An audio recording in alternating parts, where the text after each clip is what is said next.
What's up, guys? Welcome to my channel. In today's video, we got a Honda Civic here. I'm doing the front brakes. I'm doing brakes all around, just the pad customer requested, only brake pads. It's like a brake pad slab. But I removed all the calipers. I removed this one here. I removed this one here, if you guys can see.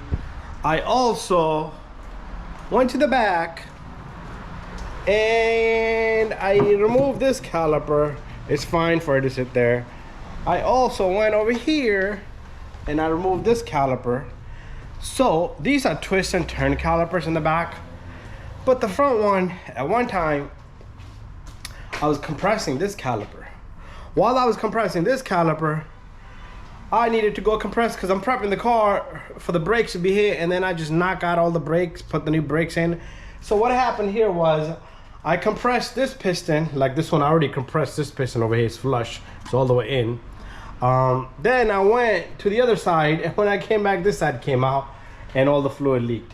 So what I do now is I take a brake pad, I take another brake pad, okay, and then I'm gonna go get probably one of these brake pads sitting over here. I'm gonna put 3 brake pads. So you would wonder why I put 3 brake pads here. Okay, why did I put 3 brake pads here? Because when I take my compressed tool to the opposite side and I take one of the old brake pads, so while I was compressing that side, I did the same thing over here. Okay, I did the same thing over here. I put brake pads in here. So let's remove one of the brake pads. Let's go through this with one hand like a monkey, like an idiot. Okay, and the caliper's gonna try to fall on me. Okay, let me get this in there.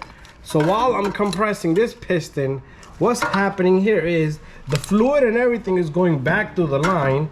If your reservoir, make sure you open the cap on your reservoir too, so it can breathe better, so the air can come out, even though it can come out, but just let it be easy flow.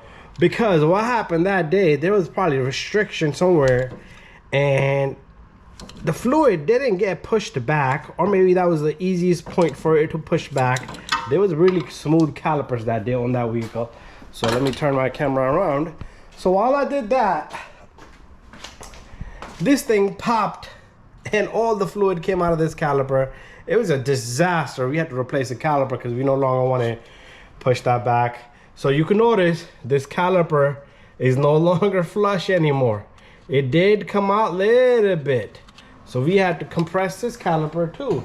So it can keep going back and forth, but at this point, usually I put one brakes in and then I go to the other one. So let me grab my caliper compress tool one more time. And as you can see, the caliper did come out a little bit. So imagine the whole caliper coming out. Okay. And that's why I put brake pads in there, so this thing doesn't, it will come out, but it won't pop out. Anyways, inspect. Now this could have pushed the other caliper back out, and it kind of did, but I'll work that out when I do the brake pads. Anyways, thank you for watching my video. Don't forget to subscribe, share, and like. See you guys on the next video.